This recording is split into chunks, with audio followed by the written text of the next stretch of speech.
如果把六经画成6个依次排列的格子，太阳、阳明、少阳、太阴、少阴、厥阴，就很容易被理解成疾病从第1站走到第6站。这种线性图有教学上的方便，却会遮住更重要的事实：六经之间不是单向排队，而是同时存在的多维关系。嘿，你好，我是袁有成，好久不见，欢迎大家关注我的频道。伤寒论当然有传、转属、合并、并病等叙述，经典给我们的是关系事实，不是我们今天使用的几何模型。传统六经研究也从表里、阴阳、开合疏、脏腑经络、气化等不同角度解释六经关系，这些都属于传统解释层。不同学派的重点并不完全相同，所以不能把任何一张现代示意图冒充成唯一古义。在我的功能变量模型里，我使用一张3维六经图，图里有3条相互穿过的轴，每条轴连接一对功能系统。3个半透明色块的作用只是帮助观众看见3个维度彼此垂直，同时存在。它们不是器官切面，也不是人体解剖结构。第一条轴是太阳与少阴，太阳位于外层执行端，负责开合、交换和排出；少阴位于基础供给端，提供能量和物资。它们构成第一层耦合，能量与排出链。太阳想完全开合，需要少阴提供推力，少阴底盘不足，太阳的执行能力会被限制。反过来，太阳长期失控、过度消耗，也会拖累少阴底盘。这不是说太阳等于阳，少阴等于一块固定的阴面器官，而是说两者在功能上形成外层执行和基础供给的对应关系。第二条轴是阳明与太阴，阳明负责内部固体物流的处理、推送与清渣，太阴负责水液的处理、进废分离与分布。它们构成第2层耦合，固体与液体的内部物流链。阳明沉积增加，内压升高，会影响水液运行；太阴废水积存，处理通量下降，也会加重内部处理负担。一个偏推送，一个偏分离，两个系统共同决定内部物流能否顺畅。第3条轴是少阳与厥阴，少阳负责日常的路线、通量、方向和实质，厥阴负责当多个系统发生冲突时的全局协调与仲裁。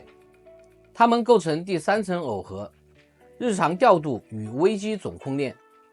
少阳向城市交通和物流调度，厥阴向全局控制中心。一般拥堵先看少阳，当拥堵长期存在，底盘下降，多个方向相互冲突，才进入厥阴总控层。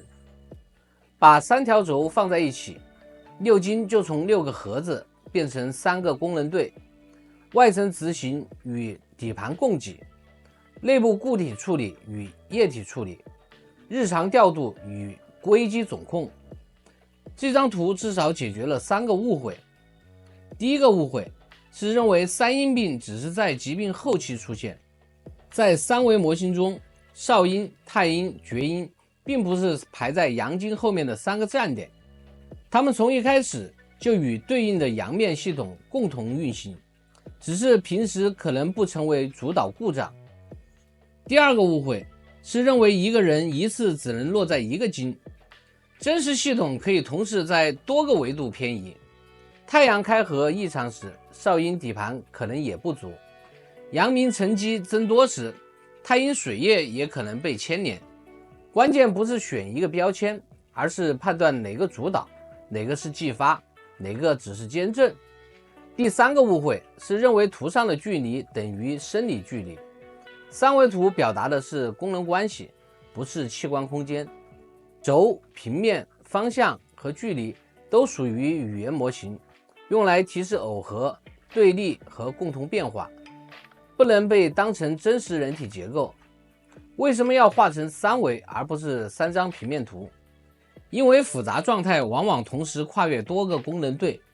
假设外层排出异常，内部水液积压，调度又延迟，如果仍然用一条直线，就会被迫问它到底是哪一条筋。三维图允许我们改问3个维度分别偏移多少，哪一条耦合链先失衡，哪一个系统解释力最高。这一步对 AI 尤其重要。语言模型非常擅长从语言相似度找标签，看到恶寒它想到太阳，看到腹泻它想到太阴，看到寒热错杂它想到厥阴，但相似词不等于系统关系。三维结构给 AI 增加了约束，每个判断都要放回功能对和因果链里。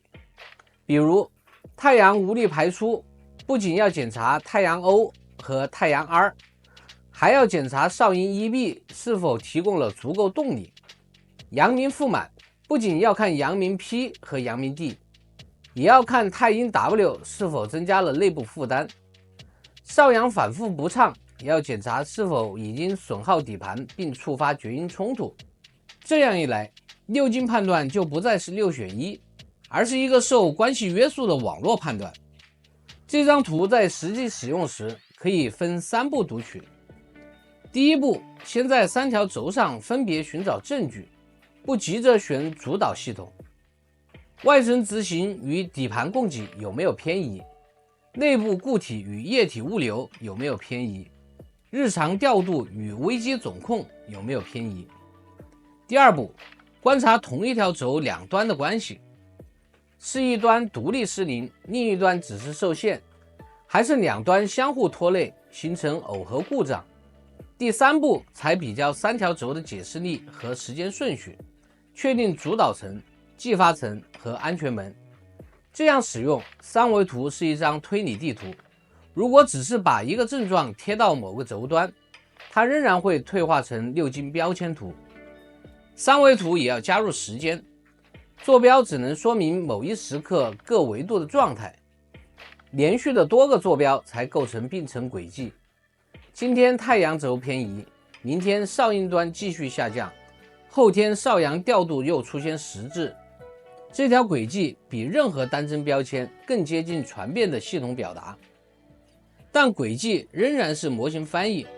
经典中的传经、转属和并程规律必须保持原文语境，不能因为有了坐标动画就宣称古代文本已经等同于现代状态空间模型。